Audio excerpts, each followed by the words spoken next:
Good morning and welcome to BSAD 320, Chapter 7. So today we're going to talk about strategic management. I should warn you, this is one of my favorite topics. I teach a whole class in this in the fall, and it's really a great topic because it's the kind of the one course that I teach in business where the whole goal is to talk about, as a company, how do you win? How do you beat the competition? So, what is it? Strategy is a plan for achieving competitive advantages. And we're going to talk about various strategies. We're going to look at global strategies, cooperative strategies, e-business strategies. But at the end of the day, the key point to think about is that what strategy is all about is a company or an organization's efforts to develop a sustainable competitive advantage. In other words, a way of winning over time. So how do you go about achieving competitive advantage? Well, and this is going to sound familiar because a lot of management overlaps in that regard. The question is, where are you going? How are you going to get there is the strategy. And then the competitive advantage, which is critical, is how can you do this better than your rivals? And so that's, again, in the nutshell, strategy is about how are you going to achieve your goals and objectives, and one of those has to be to achieve competitive advantage over your rivals. We're going to look at and talk about some various strategies. Of particular importance is a business strategy. And the simple way to think about this one is, how does your company compete, or why do people give it money? Is it because it's cheap?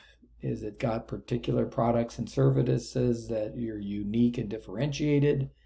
Or is it tailored to a particular niche market? And then we're going to talk a little bit, and you can talk about functional strategies, which is looking specifically at functions within the organization, whether it's sales, marketing, operations, customer service, IT, HR, whatever that strategy is, and working to build that strategy into a competitive advantage. We talk about growth strategies. Growth strategies have to do with how does the company grow? Should the company be in a different business? Should the company be selling businesses?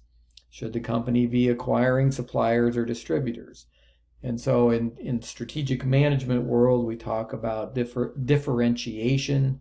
We talk about diversification.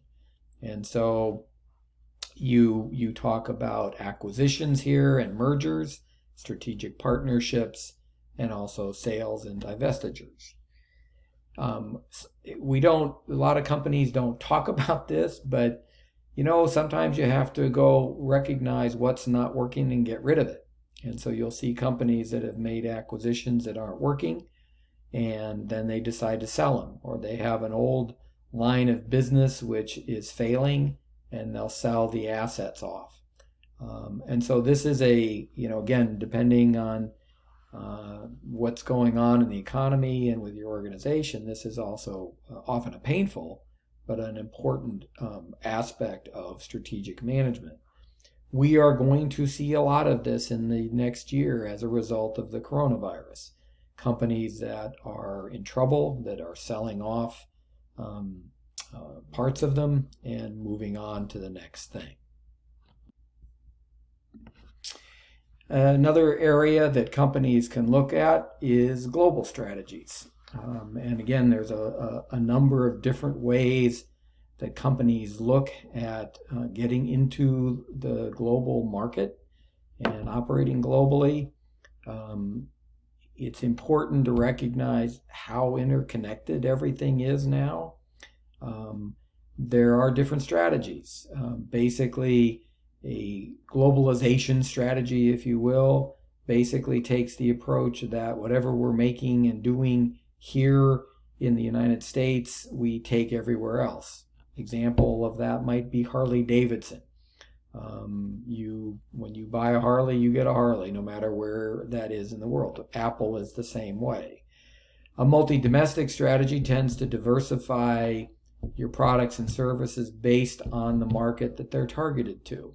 And so if you're selling a product in the Middle East or in Africa or Asia or South America, and you customize it to fit the local needs of the local market, that would be a multi-domestic strategy.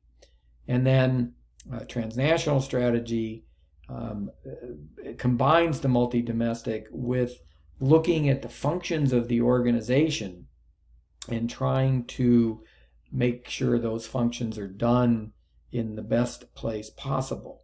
For example, when all of the companies in the United States moved their manufacturing of clothing offshore to China, that was part of a transnational strategy to optimize and make most efficient their manufacturing operations. Not the sales and marketing necessarily, but the manufacturing. When a company, and many companies have software development partnerships in regions in India. And the reason is that they have optimized their R&D or their software development function by putting part of it in a foreign country, in India, where there are a lot of software programmers. And so the point is that you look at your various functions and you determine the best place for them in the world at the same time as you're trying to customize and tailor your products to the local market. And again, I teach a whole class on international marketing and international business, and that's a critical part of it. There's a lot of different ways to grow and diversify. The sexy thing is always to talk about acquisitions or mergers, but there's also other ways that people and companies form strategic alliances, informal partnerships or formal partnerships to pursue a particular product or a particular market. The airline industry is like that. If you fly United, they have a global partnership with Lufthansa in Germany and some other airlines so that you can book travel through the United portal on lots of airlines to get a global experience. And I think the same is true of their rewards program. That's not an acquisition, that's a strategic partnership. Same with supply chain. You may enter into agreements with your suppliers and distributors. Those are cooperation strategies. And so there are different ways of interacting with companies and organizations to partner up and drive your strategy forward. We can't not talk about the internet. Obviously, going forward, the internet is becoming and has become and will continue to be a major part of our world. Lots of different e-business strategies, ways of marketing and sales and customer service, connecting people, searching for people for human resources, buying and selling, linking organizations through in supply chains. So e-business is a huge strategy that almost every company now needs to evaluate carefully. It's interesting, even in our little world now, going online with our classes, and all of the universities in the country basically doing the same thing. I think you're going to see a whole world of change in universities now in the way they relate to their students as a result of having been forced to go there by COVID-19. A lot of different business models on the web, whether you're selling advertising on a popular site, whether you're a freemium where you're offering a free service and information and then getting people to buy up. H&R Block in the tax prep world does this. You can file for free if it's simple. They like to hook you, and then once you get a little more complicated return, they'll sell you that service. Referrals, subscriptions, etc. A lot of different web-based business models, and again, these models now have to be built into the fabric of almost every company that is operating. Along with that, you have social media. And again, we could teach a whole class in marketing and social media marketing, but this is a critical part now of a company's marketing, customer service, sales strategy. And so, among other things, so looking at how to engage customers, clients, other stakeholders becomes increasingly important to an organization's ultimate success.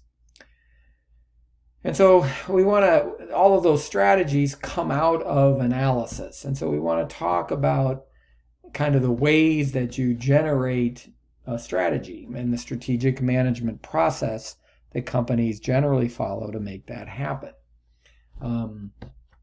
Management is the process of formulating strategies and implementing them. Formulation is the process of creating strategies, and implementation, of course, is the process of putting those strategies into action. This is a very simplified version. Again, in my class in the fall, I take almost the entire term to go through this process and teach how this process works in great detail. Basically, the way it starts is you review the current situation. You review the internal, the internal functions of the organization and the external environment. And so you're looking at your organization and your company and determining that company's strengths and weaknesses, or in simple language, what are we good at and what are we not good at?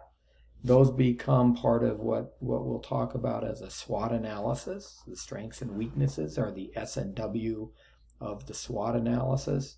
And then we look outside. We look at everything going on in the world, technological change, demographic change, various things like that generate opportunities and threats, the O and T of the SWOT analysis. And the way I like to think about that is, boy, what's coming at us in 5 years that we need to be worried about that presents either an opportunity or a threat to our organization. From that, when we have a sense of what we're good at and what we're not good at, and what things are coming at us that we need to deal with or take advantage of, we generate strategies, whether it's a strategy within our organization to improve a particular function, whether it's a strategy to change the way that we get business, whether it's a decision to become a low-cost provider, for example, or focus our target market, and then how would we do potentially some sort of a growth strategy, and then how are we going to implement it, and then how do we evaluate it.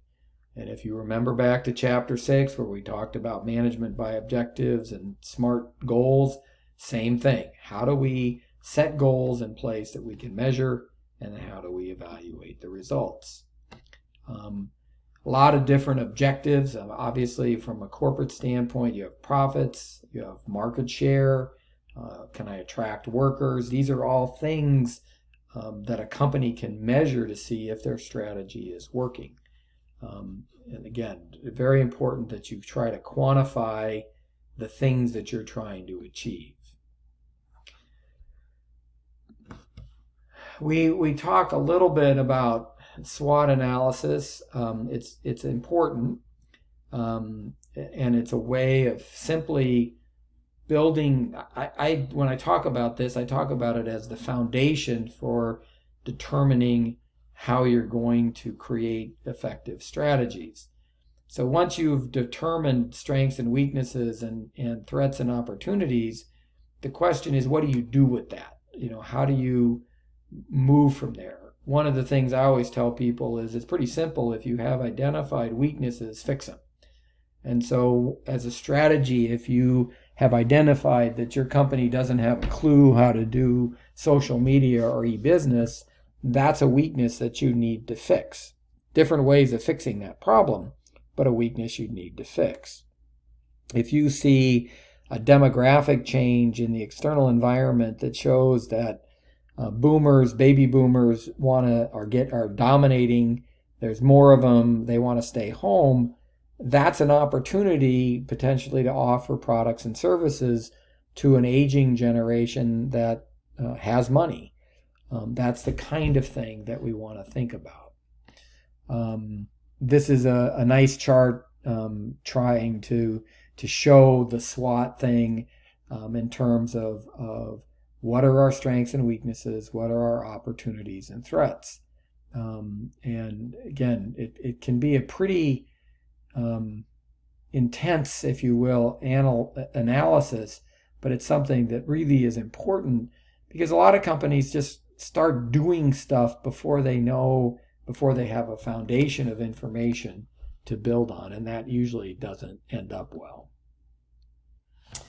Another tool that we use to really kind of focus on the competitive environment is a famous model called Porter's 5 Forces. You can Google this one and find lots and lots of people who will explain it to you probably better than I can. But the idea is to characterize the competitive environment. The first force of Porter's 5 Forces is how intense is the competitive rivalry? How many people, how many companies are competing? How intense is the competition? Force 2 is how easy is it for somebody to enter the market? In other words, if it's easy to enter the market, then that's a bad thing. If it's hard for a company to enter the market, that suggests that you have a strength there. Do you have suppliers with bargaining power? Do you have customers with bargaining power? And so those are force 3 and 4. The idea being who has the leverage, if you will, in terms of suppliers and customers. Customers, I'm kind of looking for a new car, and it's really interesting because if I want to take the time, I have the power because I know the prices. I can get online and see all of the costs to the dealers, and I can do all this research.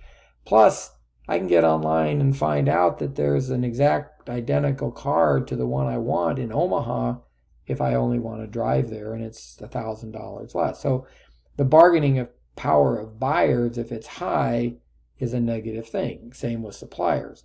Ways of combating that, those are the strategies that we want to talk about. So for example, if you have a supplier who has a lot of control and power over you, you need a strategy. The strategy might be to acquire that supplier or develop your own source or different sources for whatever product that supplier is providing. So basically, Porter's model allows you to characterize the competitive environment, identify threats and opportunities in that environment to your company and organization. And this is a kind of just a quick picture of it. It's a great tool if it's used correctly to help you think through, how you have to position yourself and what you need to do to put yourself and your organization in a better position within the context of the competitive environment. There are within that, and this kind of goes back to our business strategy. Again, there's different ways. I think about this as, why do people give us money? The differentiation strategy talks about offering unique products and services. A focused differentiation strategy takes that a step further and focuses on a particular market segment. A cost leadership strategy seeks to operate at lower costs and provide the lowest cost product to customers. Focused cost leadership, again, takes that same strategy and focuses it on a particular target market.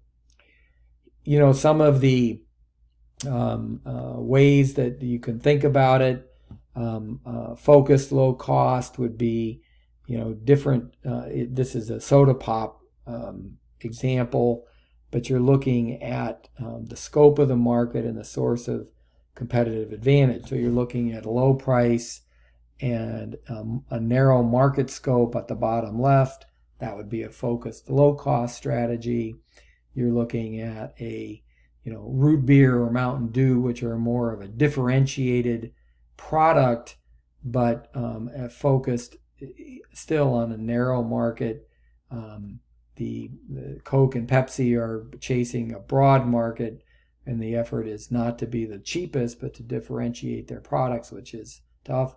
And the low-cost colas are also looking at a broad market. So this is just a way of thinking. You could do the same chart for vehicles or almost any other type of product.